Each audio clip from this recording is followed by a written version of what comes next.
ಶ್ರೀ ಹರಿವಾಯ ಗುರುಭ್ಯೋ ನಮಃ. ಶ್ರೀಮದಾನಂದತೀರ್ಥ ಭಗವತ್ಪಾದಾಚಾರ್ಯ ಗುರುಭ್ಯೋ ನಮಃ. ಶ್ರೀ ಮಾಧವತೀರ್ಥ ಗುರುಭ್ಯೋ ನಮಃ. ಶ್ರೀ ಪ್ರಸನ್ನಶೂರ ಮಾಧವತೀರ್ಥ ಗುರುಭ್ಯೋ ನಮಃ. ಶ್ರೀ ವಿದ್ಯಾಸಾಗರ ಮಾಧವತೀರ್ಥ ಗುರುಭ್ಯೋ ನಮಃ. ಶ್ರೀ ವಿದ್ಯಾವಲ್ಲಭ ಮಾಧವತೀರ್ಥ ಗುರುಭ್ಯೋ ನಮಃ. ಹರಿ ಓಂ. ಓಂ ವಿಶ್ವಂ ವಿಷ್ಣುರ್ವಷಟ್ಕಾರೋ ಭೂತಭವ್ಯಭವತ್ರಭುಃ ಭೂತಕೃದ್ಭೂತಭೃದ್ಭಾವೋ ಭೂತಾತ್ಮಾ ಭೂತಭಾವನಃ ಅತುಲಶರಭೋ ಭೀಮಃ ಸಮಯಜ್ಞೋ ಹವಿರ್ಹರಿಃ ಸರ್ವಲಕ್ಷಣಲಕ್ಷಣ್ಯೋ ಲಕ್ಷ್ಮೀವಾನ್ ಸಮಿತಿಂಜಯಃ. ನಿನ್ನೆ ದಿನ ನಾವು ಲಕ್ಷ್ಮೀವಾನ್ ಅಂತ ಹೇಳ್ಕೊಂಡಿದ್ದೆ. ಇವತ್ತು ಈ ಶ್ಲೋಕದಲ್ಲಿ ಕೊನೆಯ ಹೆಸರು ಸಮಿತಿಂಜಯ. ಸಮಿತಿಂ ಯುದ್ಧಂ ಜಯತಿ ಇತಿ ಸಮಿತಿಂಜಯ. ಸಮಿತಿಂ ಅಂದರೆ ಯುದ್ಧಂ, ಯುದ್ಧವನ್ನು ಗೆಲ್ಲುತ್ತಾನೆ. ಆದ ಕಾರಣ ಇವನು ಸಮಿತಿಂಜಯ ಅಂತ ಅವನಿಗೆ ಹೆಸರು. ಸಮಿತಿಂ ಸಭಾಂ ಜಯತಿ ಇತಿ ಸಮಿತಿಂಜಯ. ಈ ಸಮಿತಿ ಎಂಬ ಶಬ್ದಕ್ಕೆ ಸಭಾ ಅಂತ ಕೂಡ ಅರ್ಥ. ಸಮಿತಿಂ ಸಭಾಂ, ವಿದ್ವತ್ ಸಭೆಯನ್ನು ಗೆಲ್ಲುತ್ತಾನೆ. ಆದ ಕಾರಣ ಇವನಿಗೆ ಸಮಿತಿಂಜಯ ಅಂತ ಹೆಸರು. ಜಯೋಸ್ಮಿ, ಭಗವದ್ಗೀತೆಯಲ್ಲಿ ಭಗವಂತ ಜಯೋಸ್ಮಿ ಅಂತ ಹೇಳ್ತಾರೆ. ಗೀತಾ ವಿವೃತಿಯಲ್ಲಿ ರಾಯರು ಜೈನಾಂ ಜಯರೂಪಸಾರ ಪ್ರದತ್ವಹೇತುನ ಜಯೋಸ್ಮಿ ಅಂತ ಹೇಳ್ತಾರೆ.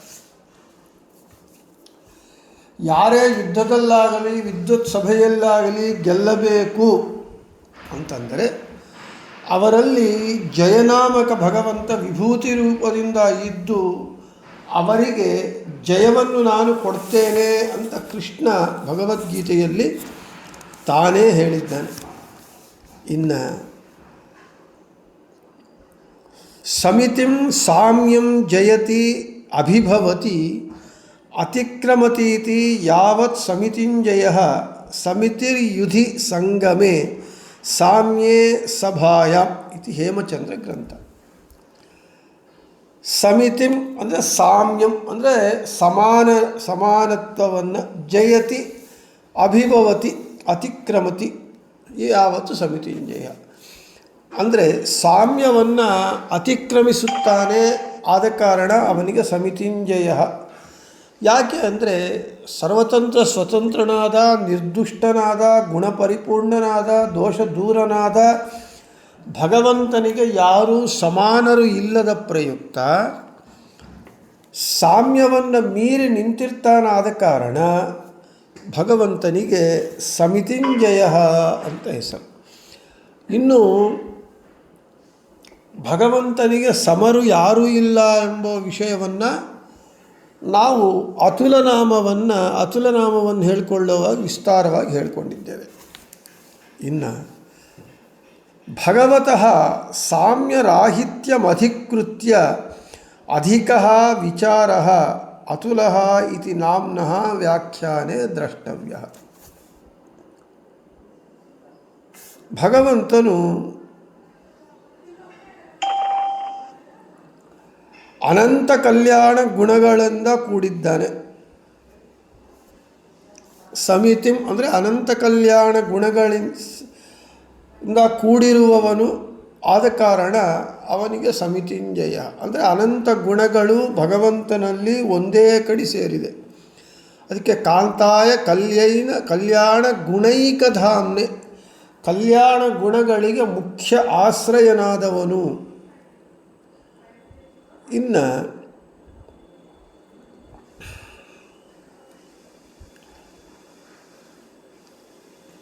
ಮಿತಿರ್ಜಯೇನ ಸಹಿತ ಸಮಿತಿಂಜಯ. ಗುಣಾದಿಗಳ ವಿಷಯದಲ್ಲಿ ಮಿತಿ ಇಲ್ಲದೆ ಇರುವವನು ಅಂದರೆ ಲಿಮಿಟ್ಲೆಸ್, ಅನ್ಲಿಮಿಟೆಡ್. ಭಗವಂತನ ಗುಣಾದಿಗಳೆಲ್ಲವೂ ಕೂಡ ಅವನ ಸ್ವಾತಂತ್ರ್ಯತ್ವ, ವ್ಯಾಪ್ತಿತ್ವ, ಸರ್ವೋತ್ತಮತ್ವ, ದೋಷ ದೂರತ್ವ, ಕಲ್ಯಾಣ ಗುಣಪರಿಪೂರ್ಣತ್ವ ಇವೆಲ್ಲವೂ ಕೂಡ ಅನ್ಲಿಮಿಟೆಡ್ ಆಗಿದೆ. ಅದರನ್ನೇ ಮಧ್ವಾಚಾರ್ಯ ಮಾಯಾವಾದ ಖಂಡಂತೇಳಿ ನರಸಿಂಹೋ ಅಖಿಲಾಜ್ಞಾನ ಮತಧ್ವಾಂತ ದಿವಾಕರ ಜಯತಿ ಅಮಿತ ಸಜ್ಞಾನ ಸುಖಶಕ್ತಿ ಪಯೋನಿಧಿ. ಅಜ್ಞಾನ ಮತವೆಂಬ ಕಗ್ಗತ್ತಲಿಗೆ ಸೂರ್ಯನಂತೆ ಇರುವ ತನ್ನದೇ ಆದ ಸ್ವತಂತ್ರವಾದ ಜ್ಞಾನ ಸುಖಶಕ್ತಿಗಳ ಸಮುದ್ರದಂತೆ ಇರುವವನು ನರಸಿಂಹ. ಈ ಸಮುದ್ರಕ್ಕಾದರೂ ಸೀಮೆ ಉಂಟು. ಇದೆ ಇವನು ಜಯತಿ ಅಮಿತ ಅಂದರೆ ಅನ್ಲಿಮಿಟೆಡ್, ಪರಿಮಿತಿ ಇಲ್ಲದೇ ಇರುವವನು. ಆದ ಕಾರಣ ಗುಣಾದಿಗಳ ವಿಷಯದಲ್ಲಿ ಮಿತಿ ಇಲ್ಲದೇ ಇರುವವನು. ಆದ ಕಾರಣ ಅವನಿಗೆ ಸಮಿತಿಂಜಯ. ಮಿತೇ ಜಯೇನ ಸಹಿತ ಸಮಿತಿಂಜಯ. ಮೃತ್ಯುವನ್ನು ಮಿತೇ ಲಯಸ್ಯ ಮರಣಸ್ಯೇತಿ ಯಾವತ್ತು ಜಯ ಅತಿಕ್ರಮಣಂ ಮಿತಿಂಜಯ ತೇನ ಸಹಿತ ಸಮಿತಿಂಜಯ. ಮಾನಂ ಜ್ಞಾನಂ ಲಯಶ್ಚೈವ ಮರ್ಯಾದಾ ಚೈವ ಕಥ್ಯತೆ ಉತ್ಪಾದನಂಚ ಸಂಖ್ಯಾನಂ ಬಲಂ ಚ ಕ್ವಚಿದುಷ್ಯತೆ ಇತಿ ಶಬ್ದನಿರ್ಣಯ. ಮಿತಿ ಅನೇಕಾರ್ಥತೆಯ ಪಠ್ಯತೆ. ಭಗವಂತನು ಮೃತ್ಯುವನ್ನು ಗೆದ್ದಿರುವವನು. ಯಾಕೆ ಅಂದರೆ ಅವನು ಮೃತ್ಯುವಿಗೆ ಮೃತ್ಯುವಾಗಿದ್ದಾನೆ. ಅದಕ್ಕೆ ಹೇಳ್ತಾರೆ, ಉಗ್ರಂ ವೀರಂ ಮಹಾವಿಷ್ಣುಂ ಜಲಂತಂ ಸರ್ವತೋಮುಖಂ ನೃಸಿಂಹಂ ಭೀಷಣಂ ಭದ್ರಂ ಮೃತ್ಯೋರ್ಮೃತ್ಯುಂ ನಮಾಮ್ಯಹಂ. ಮೃತ್ಯುವಿಗೆ ಮೃತ್ಯುವಾಗಿದ್ದಾನೆ, ಮೃತ್ಯುವನ್ನು ಜಯಿಸಿದ್ದಾನೆ. ಆದ ಕಾರಣ ಅವನಿಗೆ ಸಮಿತಿಂಜಯ ಅಂತ ಹೆಸರು. ಸಾರರೂಪತ್ವಾತ್ ಸಹ ಮಿತಿಂ ಮರಣಂ ಜಯತಿ ಇತಿ ಮಿತಿಂಜಯ. ಸಶ್ಚಾಸೌ ಮಿತಿಂಜಯಶ್ಚ ಸಮಿತಿಂಜಯ. ಮತ್ತು ಭಗವಂತ ಸಾರ ಸ್ವರೂಪಿಯಾಗಿದ್ದಾನೆ ಮತ್ತು ಮೃತ್ಯುವನ್ನು ಗೆದ್ದಿದ್ದಾನೆ. ಎಲ್ಲ ಪದಾರ್ಥಗಳಲ್ಲಿ ಎಲ್ಲದರಲ್ಲೂ ತನ್ನದೇ ಆದ ಸಾರವನ್ನು ಇಟ್ಟುವನಾಗಿದ್ದಾನೆ, ಸಾರಭೂತನಾಗಿದ್ದಾನೆ. ಆದ ಕಾರಣ ಅವನು ಸಾರಸ್ವರೂಪಿ ಮತ್ತು ಮೃತ್ಯುವನ್ನು ಗೆದ್ದವನಾದ ಕಾರಣ ಭಗವಂತನಿಗೆ ಸಮಿತಿಂಜಯ ಅಂತ ಹೆಸರು. ಇನ್ನು ಮಿತಿಂ ಮೃತ್ಯುಂ ಜಯಂತಿ ಇತಿ ಮಿತಿಂಜಯ ತೈಃ ಸಹ ವರ್ತಂತೆ ಇತಿ ಸಮಿತಿಂಜಯ. ಮುಕ್ತಾತ್ಮರು ಅಂದರೆ ಸಂಸಾರ ಬಂಧನದಿಂದ ಬಿಡುಗಡೆ ಆದವರು ಮುಕ್ತಾತ್ಮರು. ಈ ಸಂಸಾರ ಅಂದರೆ ಜನನ ಮರಣಾಖ್ಯ ರೂಪವಾದದ್ದು. ಈ ಸಂಸಾರವನ್ನು ಗೆದ್ದಿದ್ದಾರೆ ಅಂತ ಹೇಳಿದರೆ ಮೃತ್ಯುವನ್ನು ಗೆದ್ದಿದ್ದಾರೆ. ಮೃತ್ಯುರಹಿತರು, ಅಮೃತರು, ಮರಣರಹಿತರು. ಅಂತಹ ಮೃತ್ಯುವನ್ನು ಗೆದ್ದಂತಹ ಮುಕ್ತಾತ್ಮರಿಂದ ಅವರು ಮೃತ್ಯುವನ್ನು ಗೆದ್ದವರು ಮಿತಿಂಜಯ.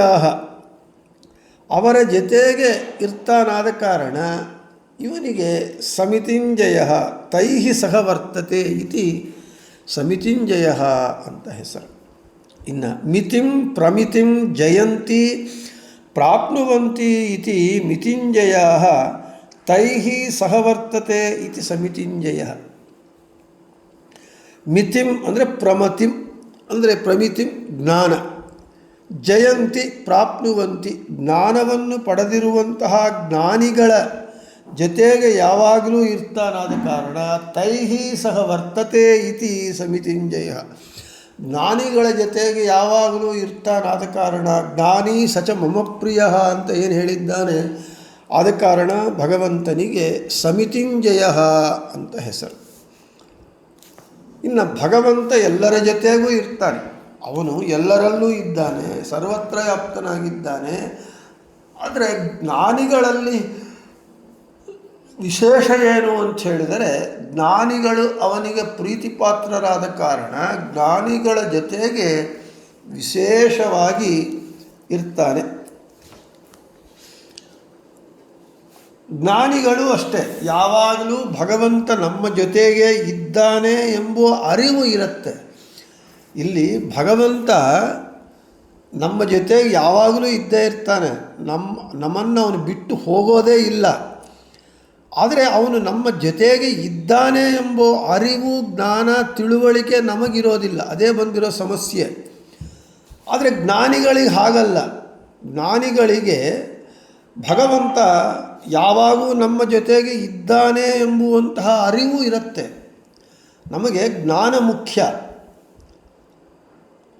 ಒಬ್ಬ ವ್ಯಕ್ತಿ ಎದುರಿಗಿದ್ದಾನೆ, ನಮ್ಮ ಮನೆಯಲ್ಲಿ ಇದ್ದಾನೆ ಎಂಬ ಜ್ಞಾನ ಇದ್ದರೆ, ತಿಳುವಳಿಕೆ ಇದ್ದರೆ ನಾವು ಕೇರ್ಫುಲ್ಲಾಗಿರ್ತೀವಿ. ನಮ್ಮ ಮನೆಯಲ್ಲಿ ಯಾರೂ ಇಲ್ಲ ಅಂತ ನಾವು ಅಂದ್ಕೊಂಡು ಮನುಷ್ಯ ಇದ್ದರೂ ಕೂಡ ಇದ್ದಾನೆ ಎಂಬ ಜ್ಞಾನ ಇಲ್ಲದೇ ಇರುವಾಗ ನಮ್ಮ ಪ್ರವರ್ತನೆಯೇ ಬೇರೆಯದಾಗಿರುತ್ತೆ. ಹಾಗೆ ಭಗವಂತ ಯಾವಾಗಲೂ ನಮ್ಮ ಜೊತೆಗಿರ್ತಾನೆ, ಆದರೆ ಅವನು ಇದ್ದಾನೆ ಎಂಬ ಜ್ಞಾನ ನಮಗಿರಲ್ಲ. ಆದರೆ ಜ್ಞಾನಿಗಳಿಗೆ ಆ ಜ್ಞಾನ ಇರುತ್ತೆ. ಅವನು ಜ್ಞಾನ, ಭಗವಂತ ನಮ್ಮ ಜೊತೆಗಿದ್ದಾನೆ ಎಂದಾಗಲೇ ನಮಗೆ ಅವನ ಒಂದು ಅನುಭವಕ್ಕೆ ಬರ್ತಾನೆ. ಯಾರಾದರೂ ನಮ್ಮ ಮನೆಯಲ್ಲಿ ನಮ್ಮ ಜೊತೆಗಿದ್ದಾರೆ ಎಂಬ ಜ್ಞಾನ ಇದ್ರೇ ಅವರ ಜೊತೆಗೆ ನಮಗೆ ಅನುಭವಗಳಾಗತ್ತೆ ಹೊರತು, ಅವರು ಇದ್ದರೂ ಇದ್ದಾರೆ ಎಂಬ ಜ್ಞಾನವೇ ಇಲ್ಲದೆ ನಾನೊಬ್ಬನೇ ಮನೆಯಲ್ಲಿದ್ದೇನೆ ಅಂತಂದಾಗ ಅವರ ಜೊತೆ ನಮ್ಮ ಅನುಭವ ಹೇಗೆ ಬರುತ್ತೆ? ಆದ ಕಾರಣ ಜ್ಞಾನಿಗಳಿಗೆ ಆ ಜ್ಞಾನ ಇರುತ್ತೆ, ಭಗವಂತ ನಮ್ಮ ಜೊತೆಗಿದ್ದಾನೆ ಅಂಥೇಳಿ. ಆದ ಕಾರಣ ಅವರ ಜೊತೆಗೆ ಭಗವಂತ ವಿಶೇಷವಾಗಿರ್ತಾನೆ. ಅದನ್ನೇ ಜಗನ್ನಾಥದಾಸರು ಹೇಳ್ತಾರೆ, ಮಲಗಿ ಪರಮಾದರದಿ ಪಾಡಲು ಕುಳಿತು ಕೇಳುವ ಕುಳಿತು ಪಾಡಲು ನಿಲುವ ನಿಂತರೆ ನಲಿವ ನಲಿದರೆ ಒಲಿವೆ ನಿಮಗೆಂಬ ಸುಲಭನೋ ಹರಿ ಸುಲಭನು ತನ್ನವರನು ಅರಘಳಿಗೆ, ತನ್ನವರನು ಅಂದರೆ ತನ್ನ ಭಕ್ತರನು ಅರಘಳಿಗೆ ಬಿಟ್ಟು ಅಗಲನು, ಬಿಟ್ಟು ಹೋಗೋದಿಲ್ಲ. ರಮಾಧವನ ಒಲಿಸಲರಿಯದೆ ಪಾಮರರು ಬಳಲುವರು ಭವದೊಳಗೆ. ಇದೇ ಜ್ಞಾನಿಗಳಿಗೂ ಅಜ್ಞಾನಿಗಳಿಗೂ ಇರುವ ವ್ಯತ್ಯಾಸ. ಭಗವಂತ ಇದ್ದಾನೆ ಎಂಬ ಜ್ಞಾನ ಇರುತ್ತೆ ಜ್ಞಾನಿಗಳಿಗೆ, ಭಗವಂತ ಇದ್ದರೂ ಅವನು ನಮ್ಮ ಜೊತೆಗೆ ಇದ್ದಾನೆ ಎಂಬ ಜ್ಞಾನ ನಮಗೆ ಇರಲ್ಲ ಅಜ್ಞಾನಿಗೆ. ಇನ್ನು ಸಮೀಚೀನ ಇತಿ ಸಮಿತಿ ಯಥಾರ್ಥಜ್ಞಾನಂ ತತ್ ಪರಿಪೂರ್ಣತೆಯ ಜಯತಿ ಪ್ರಾಪ್ನೋತಿ ಇತಿ ಸಮಿತಿಂಜಯ. ಯಥಾರ್ಥ ಜ್ಞಾನವನ್ನು ಪೂರ್ಣ ಪ್ರಮಾಣದಲ್ಲಿ ಹೊಂದಿದ್ದಾನೆ. ಸಮೀಚೀನ ಇತಿ ಸಮಿತಿ ಯಥಾರ್ಥ ಜ್ಞಾನ, ಸಮೀಚೀನವಾದ ಜ್ಞಾನ ಯಥಾರ್ಥ ಜ್ಞಾನ.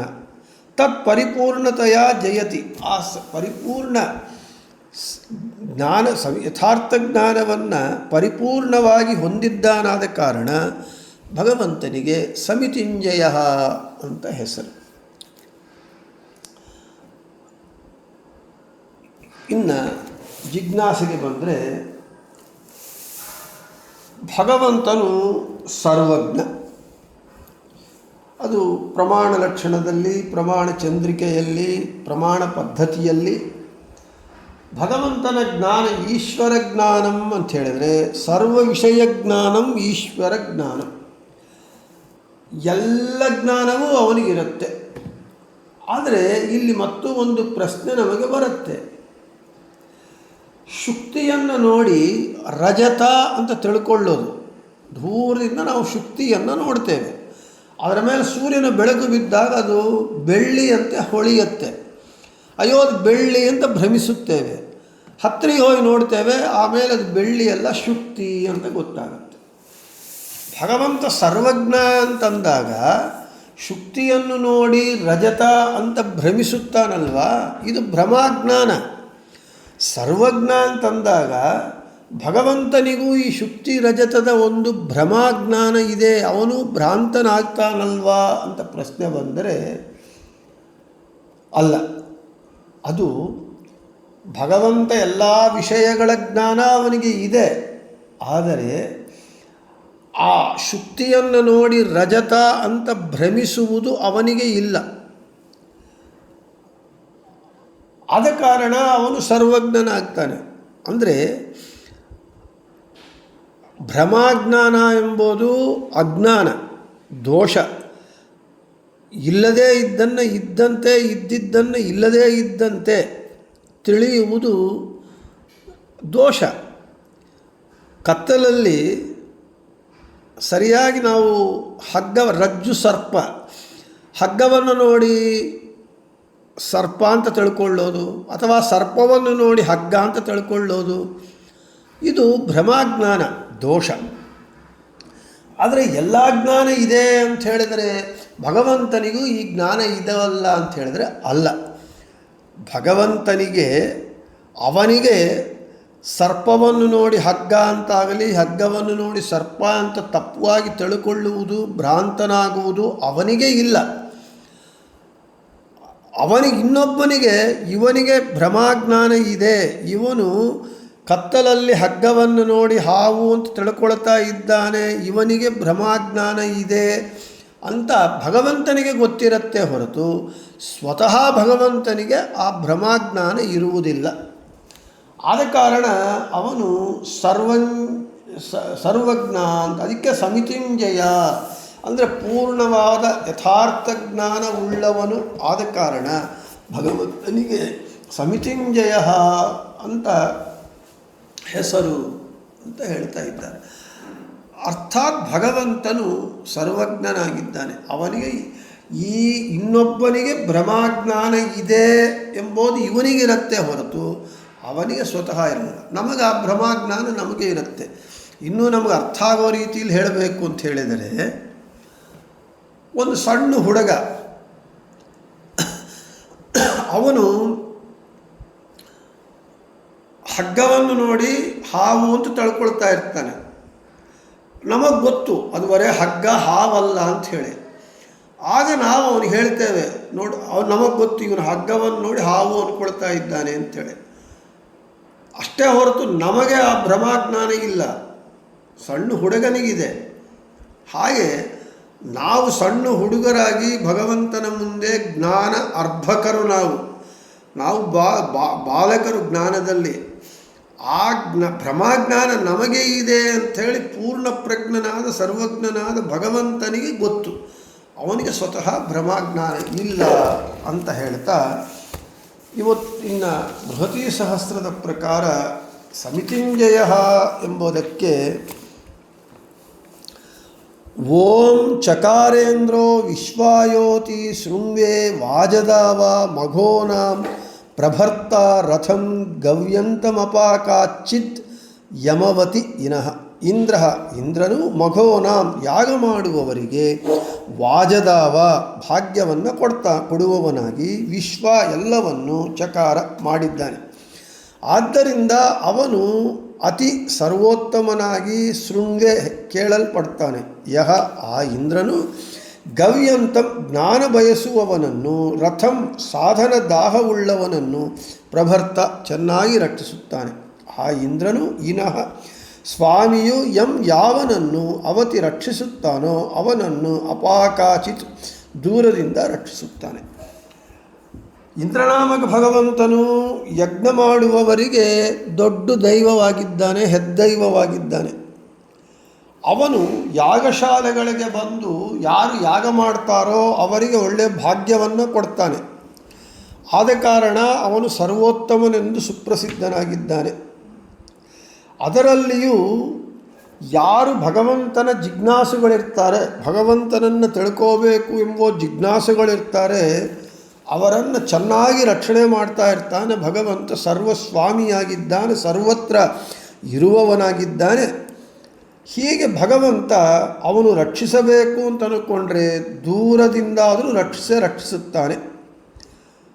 ಅವನಿಗೆ ದೂರ ರಕ್ಷಿಸಬೇಕು ಅಂತ ಹೇಳಿದರೆ ಅವನಿಗೆ ದೂರ ಹತ್ತಿರ ಇಲ್ಲವೇ ಇಲ್ಲ. ಅದೇ ಪರೀಕ್ಷಿದ್ರಾಜನ್ನು ಉತ್ತರಾದೇವಿಯ ಗರ್ಭದಲ್ಲಿದ್ದಾಗ ರಕ್ಷಣೆ ಮಾಡಿದ,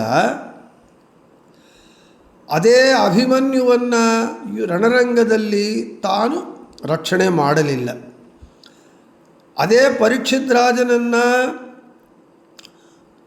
ತಕ್ಷಕ ಬಂದು ಋಷಿ ಕುಮಾರನ ಶಾಪದಿಂದ ಬಂದು ಕಚ್ಚಿದಾಗ ಆಗ ರಕ್ಷಣೆ ಮಾಡಲಿಲ್ಲ. ಅಂದರೆ ಅರ್ಥಾತ್ ಅವನು ರಕ್ಷಿಸಬೇಕು ಅಂತ ಸಂಕಲ್ಪ ಮಾಡಿದರೆ ದೂರ ಹತ್ರಿಗಳು ಅವನಿಗೆ ಸಂಬಂಧವೇ ಇಲ್ಲ, ರಕ್ಷಣೆ ಮಾಡೇ ಮಾಡ್ತಾನೆ, ಜಗದ್ರಕ್ಷಕನಾಗಿದ್ದಾನೆ. ವಾಜದಾವ ಮಘೋನಾಂ ಅಂದರೆ ಯಾಗಶೀಲರಿಗೆ ಭಾಗ್ಯದಾತ ಆಗಿದ್ದಾನೆ. ಸಮಿತಿಂ ವಾಜಾದಿ ಸಮೂಹಂ ಜಯತಿ ದದಾತಿ ಇತಿ ಸಮಿತಿಂಜಯ ಮೂರ್ತಿರತ್ರ. ಅಂದರೆ ಯಾಗ ಮಾಡುವಂತಹ ಯಾಗಶೀಲರಿಗೆ ಭಾಗ್ಯವನ್ನು ವಾಜಾದಿ ಸಮೂಹ ಭಾಗ್ಯ ಸಮೂಹವನ್ನು ಜಯತಿ ದದಾತಿ ಕೊಡ್ತಾನಾದ ಕಾರಣ ಭಗವಂತನಿಗೆ ಸಮಿತಿಂಜಯ ಅಂತ ಭಗವಂತನಿಗೆ ಹೆಸರು ಬಂದಿದೆ ಅಂತ ಹೇಳ್ತಾ, ಇನ್ನು ಇವತ್ತು ಮುಗಿಸಿ ಇನ್ನು ನಾಳೆ ವಿಕ್ಷರೋ ರೋಹಿತೋ ಮಾರ್ಗೋ ಹೇತುರ್ದಾಮೋದರ ಸಹ ಮಹೀಧರೋ ಮಹಾಭಾಗೋ ವೇಗವಾನ್ ಅಮಿತಾಶನಃ ಎಂಬುವ 40ನೇ ಶ್ಲೋಕದಲ್ಲಿರುವ ಮೊಟ್ಟ ಮೊದಲಿನ ವಿಕ್ಷರೋ ನಾಮ ವಿಕ್ಷರ ಎಂಬ ಭಗವಂತ ನಾಮವನ್ನು ಕುರಿತು ಹೇಳಿಕೊಳ್ಳೋಣ ಅಂತ ಹೇಳ್ತಾ, ಶ್ರೀಕೃಷ್ಣಾರ್ಪಣಮಸ್ತು ಮಧ್ವೇಶಾರ್ಪಣಮಸ್ತು. ಎಲ್ಲರಿಗೂ ಶುಭಮಸ್ತು.